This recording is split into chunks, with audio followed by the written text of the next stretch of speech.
Hello, and welcome to the Wellness Creator Podcast.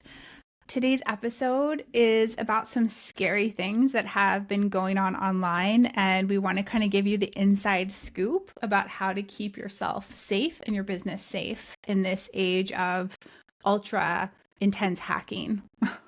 Mm-hmm.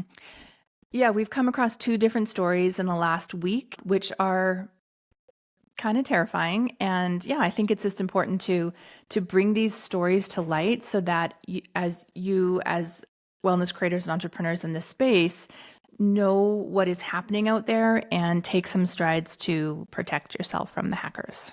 Yeah. Okay, so you want to start with the Meta? Yeah, let's talk about Meta. I feel like we talk about Facebook I know. so much on this podcast. I was but just it's going to like say that it's always about Meta. But they're kind of like the behemoth in the industry. As an aside, I don't know if you saw this, but I saw a post on X this week that said that Mark Zuckerberg is offering $100 million signing bonuses to poach people from OpenAI to come work at Meta right now. He's so far behind. I know, Wow. $100 million, $100 million I can't. signing bonus. Just to put that in context, I remember the first presidential campaign I Holy. worked on. Like the entire campaign budget was like $200 million for the presidency of the United States of America.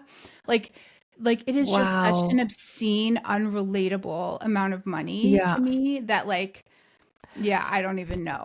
And I also heard that OpenAI just got a contract with the US government and Mhm. the Defense Department, like a huge, like billion Yeah. dollar or something contract. Like, wow, it's moving fast. It's moving Yeah. fast. So, well, we're gonna like come down to real life here, and we're gonna talk about ordinary, regular entrepreneurs and wellness creators like you and I, and like our listeners.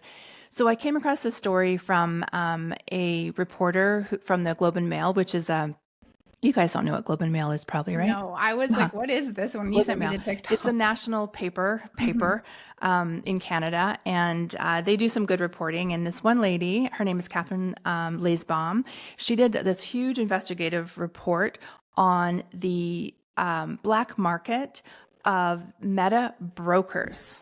And I was like, what is this?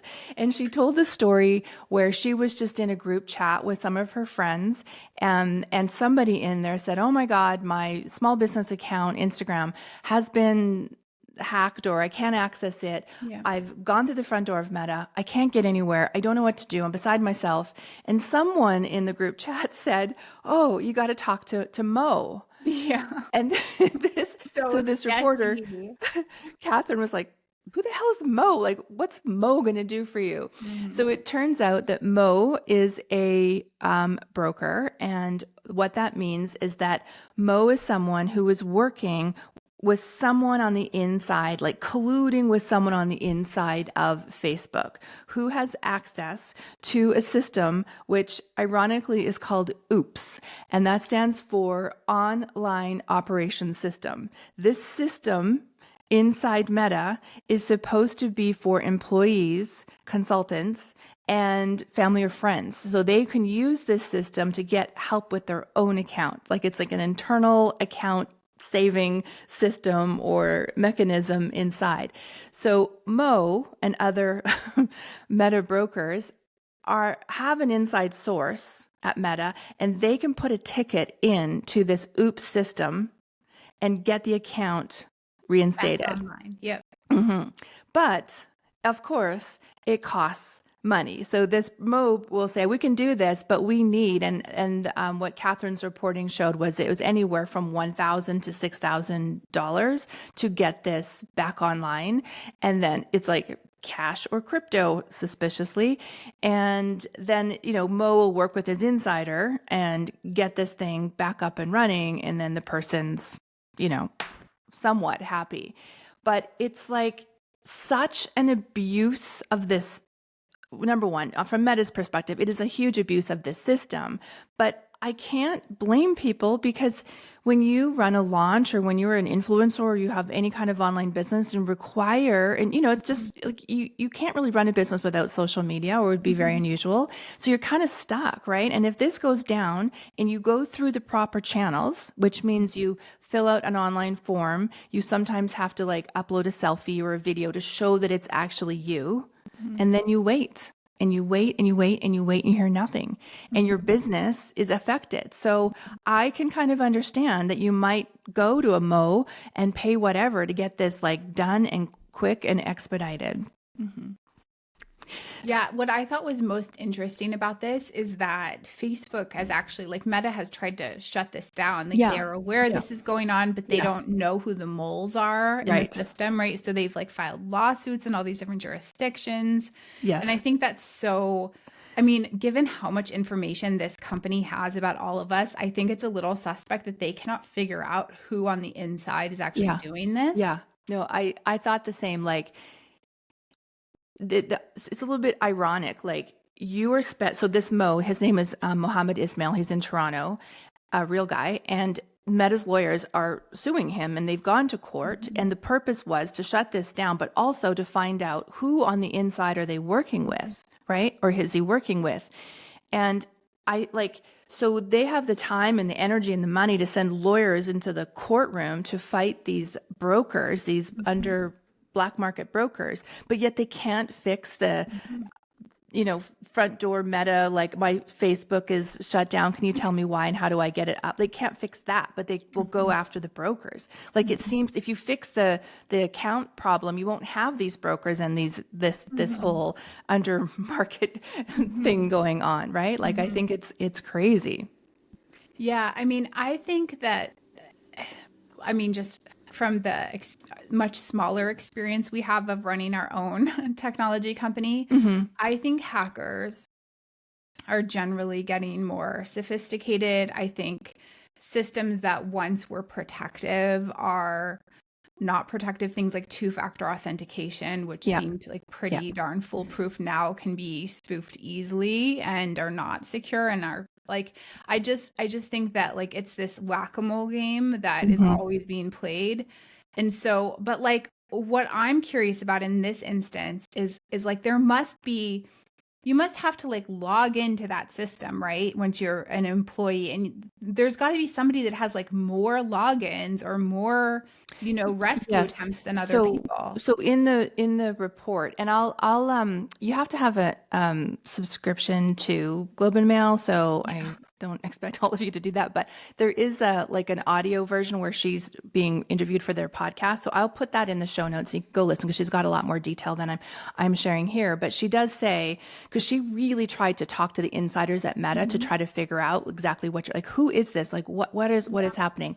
And there was a text message that she read aloud that between one of the brokers, I don't know if it was Mo or somebody else, one of the brokers and one of the insiders, and the insider in Meta was saying, we got to slow down. Like I've recovered 12 accounts this week, and there was an internal like security warning that went off in the system. So I can't do it as frequent as this.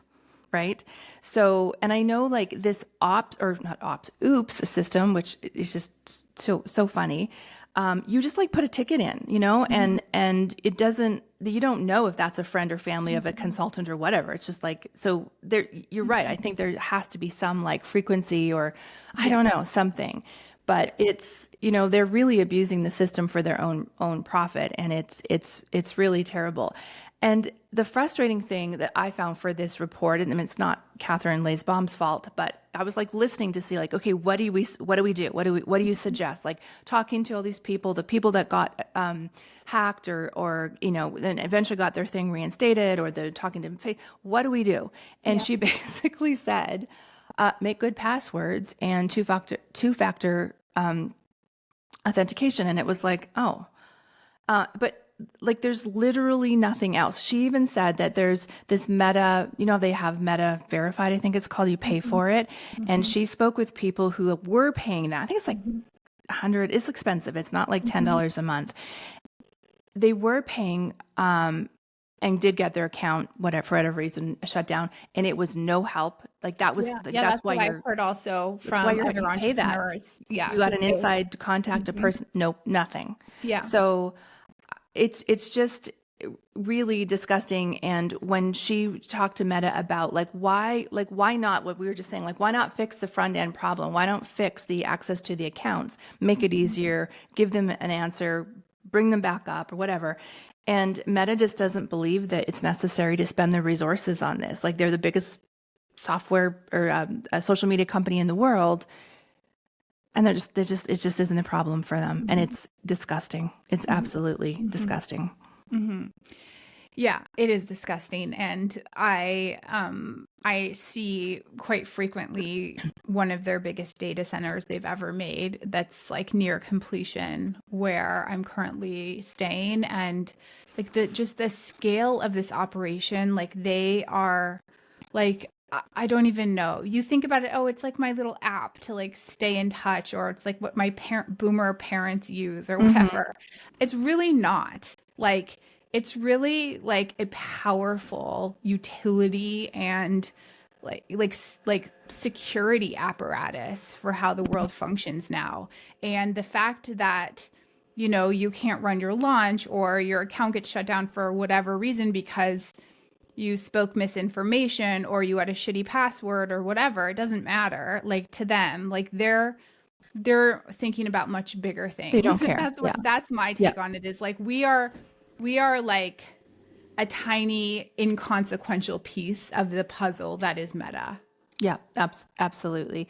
I also listened to one of our favorite podcasts, Diary of a CEO, and Stephen Mhm. Bartlett, the host, interviewed, I can't remember his name, but he's called the godfather of AI. He's was one Mhm. of the very, very Mhm. first at Google to Mhm. work on this, like really interesting story. It's worth a listen.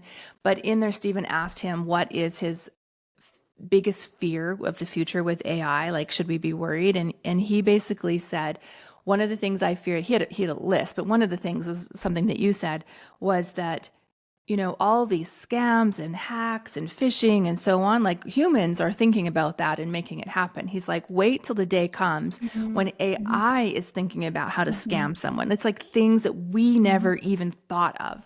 Like Mhm. AI is going to be suggesting these things for us. And Mhm. that is one of his fears. He actually puts his Mhm. money across multiple banks because he's afraid the banks are going down. And he Oh said he yeah. particularly likes Canadian banks because they're super, Mhm. super, Mhm. nothing's Mhm. entirely secure, but compared to a lot of other Mhm. countries, they're well regulated or whatever. So he's got a Mhm. couple different Canadian banks, and he's English.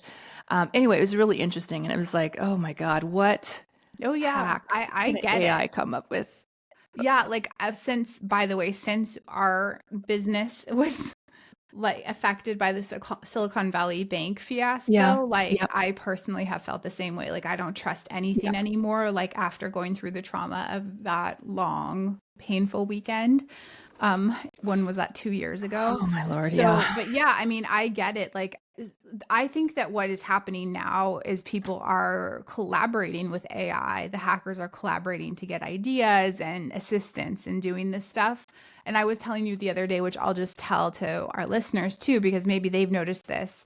If not, beware, it's coming. What has started to happen to me personally with hacking or like just online harassment is that people or bots or Mhm. shady, nefarious beings have signed me up for all of their damn Zoom webinars, or they've registered me for free products on platforms like Gumroad. And I get messaged relentlessly. I get stuff put on my calendar, maybe not a daily basis, but certainly a weekly basis at this point for things that I want nothing to do with. And so like things are getting a little more clever because I think Google and like Apple they're playing the whack-a-mole game and they've gotten better at Yeah. filtering, just sort of Hmm. traditional spam. So now the hackers have gotten a little more clever. And I just want to say, like, this is such a shame because when you and I started in online entrepreneurship together, Sandy, like cold outreach was like a really powerful, like Yeah. human way of building a business. And now it's just gotten manipulated to the point where I find it revolting. Like I am completely unwilling to interact with any kind of like cold outreach at Email, this point emails are because awful. Yeah. it's just they're sending, I don't know, tens of thousands, millions of emails out a day. I don't know, putting calendar requests on millions of calendars. Like Mhm. the humanity of like a salesperson or an entrepreneur, kind of going out with their like shovel to go mining the world of business, like doesn't Yeah. exist anymore. Yeah. It's so gross. Yeah. Yeah, And yeah, and the more hate they it. try to personalize it, the more irritated I am because I Yes. can see that they scraped a phrase off our website and it's like, Yes. what? Like that's Yes. our like don't no. You Yes. it's just so out of context and It's so my gross. honestly, my whole Hey Marvelous inbox is just full of that and Yeah, yeah. But I it's don't all my I, personal emails too, like everything. Like I just every day is like a flood of nonsense. I have in one inbox, I have I'm not gonna well, I'll just tell you 24,632 unopened messages mhm. because I just can't be bothered. And so like I think that this raises some interesting I don't know, just questions about email marketing. One of the things that's like most true for me right now is getting a newsletter or like a brand Mhm. email is like now the safe thing. It used to be for years and years, the sort of online marketing advice was like just use plain text and try to make it look like it's just from your best friend, like when you send out an email to your list. And now I would say that's terrible advice because that's like all the scammy stuff. The stuff that I do read is if it's a creator or a brand that I know and Yeah. has their branding on it and their logos, I'm going to look at that if I'm interested in what that Yeah. brand or Yeah, that I creator totally says. agree. Totally Yeah, agree. Yeah. not like any plain text email. If it's not from like one of 20 people, I won't even open it. Mhm. So, yeah. Yeah. So that kind of a little bit segues into our next story Yes. about Stripe hack. You had a great Yes. story that you read Yeah. about, Yeah. speaking of money and links and so on. Yeah. So why don't you tell us that? Yeah, so I've actually heard in the last week two of these stories from Ah, different creators or entrepreneurs that I follow or know personally, and maybe three actually, three in like the last 10 days. But one of them was, two of them were about brand partnerships or collaborations. And I think this particularly targets influencers. Like if you have a decent following on social media, on Instagram or TikTok or something like, or YouTube, I would be really cautious about brands reaching out yeah. because I've just heard now so many stories of like them, people impersonating brands, reaching out for partnership and sending links or attachments about a partnership deal or brand deal or collaboration opportunity. Like, hey, click here to schedule, you know, like schedule a meeting. We'd love to collaborate or sponsor you or whatever. And in every one of these three instances I'm thinking of, that was like a phishing expedition and those people were impersonating those brands as were not representatives of those brands. So you have to be really careful if like someone who says they're part of an agency reaches out, right? And and then in one case, somebody lost their entire Facebook account. So they need to go to someone Mhm. like Mo now. But they're heartbroken, right? Because it's like their whole business. Another person, I don't know if they lost their YouTube, something happened. Like their YouTube got hacked and this is their freaking job is being a YouTuber. And then in another instance, it's a creator who somehow this person got access to their payment processor and spent tens of thousands of dollars, I think upwards of $50,000 charged to their clients through their payment processor. Like they went in, I don't know for sure if it was Stripe or something else. I think based on the context, it was probably Stripe, but I don't know, could be PayPal or something else. And they changed the bank account for that, let's Stripe just call it account. Stripe account, to go to the hacker's bank and then charge tens of thousands of dollars of their client credit card fees and that went into the hacker's account, Right. right? So, and then they got locked out of their payment processor, let's just say Stripe. So, like Right. these kinds of things are absolutely terrifying.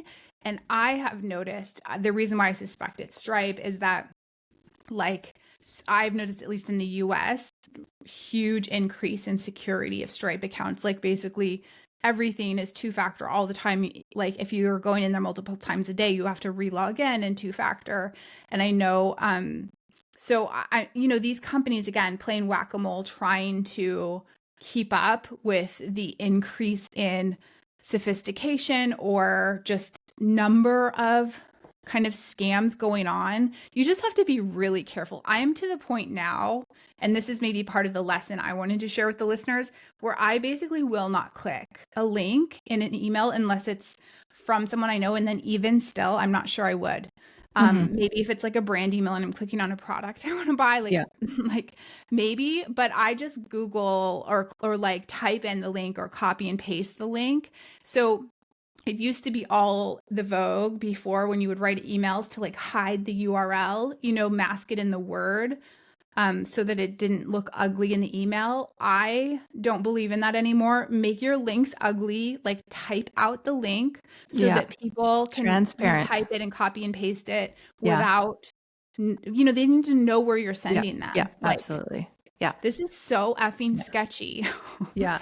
And what's so sad about that story with the perhaps Stripe account hack Yeah. is that client, all her clients are getting Yeah. charged this money thinking she's doing it. Yes. Yes. Yes. Like, Yes. I can't imagine Yes. anything Yes. worse. Oh my God. I can't either. Like, it's terrifying. And so, I mean, I just think, but like, I have noticed just a huge uptick in these stories and just among people I know or like have followed for years. Like, so many people's businesses are getting Yeah. impacted by this kind of scam stuff. So I just think it's like a shame because I think we had a nice run there where a lot of us were really trusting and things kind of were honest in online Mhm. business at least. Yeah. And now it's not like that anymore. And I would just say, like, this is also um for me an indication to really lean into the creators you already know and trust and the brands you know and trust. Like, I'm much more suspicious of new people, new brands, like new creators, which is kind of sad, but I just don't trust anything. Like, I've just seen too much. Mhm. So, lesson one, don't click any emails. Don't click anything in an email. Like, unless it's from, you can look at the URL and trust the Yeah. brand. Yeah. Even if it's like, I just said I won't respond to cold emails, but sometimes there's reason to, like, maybe I want to engage with that agency or that whoever's doing the outreach. I will not like even click their URL, their website from their email signature. I will go and Google their brand or their agency or their company and make sure a person with that name works there. And then if I want to reach out to them, I look at their contact information on that website. I Mhm. literally will not respond. From email. Yeah. Yeah. Yeah. So I think it's like just changing those habits and being super careful. I think it is changing your passwords, having really complicated passwords, and then 2FA, like you have to do that. That's all you can do, and just use your brain from Yeah. this like lens of suspicious of everything all the time, which Yeah. is exhausting, but it's better to do it now than to have to go and tell your clients like, I'm sorry you got charged this money. It wasn't me. I got hacked. Like, oh, Yeah, yeah, no, no, what nightmare scenario. And nightmare. also, I will say, like, so the two-factor authentication that is the text message verification is the one that is now like not very secure. So my understanding, at least at this moment in time, is that we should all be using an app that's a two-factor authentication app. The The app Google that Authenticator. I use Authy, Authy. I just have been using that for a number of years, and I like certain tools that we use in our company required that. Like, for many years ago, like, Mm, you couldn't use your phone number for two factor for some of the more sophisticated tech tools. You had to use a tool like Authy, and I just think, like, it's actually really easy to use too. And so I would just also move away. I know a lot of brands or businesses don't give you the option to yeah. not use a phone number, but the phone number thing is kind of like it's not very secure anymore. So if you have a choice, use an Authy app or similar. Yeah. Well, that's kind of a downer episode. But I do think these stories are important, and to Yeah. protect ourselves, like I think we have to keep sharing them and talking about them. So hopefully everyone found it helpful, scary, but like, you're now aware. Yeah. And I mean, I think like it's really hard to have a secure password at this point because AI can run, the Multiple. calculations really easily Yeah. to like try a million things. I think the most important thing is to change it frequently, right? Mhm. Because, like, I don't know about all of you, but I think most of us have some kind of information on the dark web. That's just the way it is. And you don't want that old password that's on the dark web for someone to access or buy to be Yeah. what you're still using. So like change the damn password. Like just get in a routine or a habit of like at least once a month changing your passwords that you use frequently or that are important. Yeah. Yep. Amazing. Thank you, Jenny. Thank you, Sandy. All right, folks, we'll see you next time. Stay Bye. safe.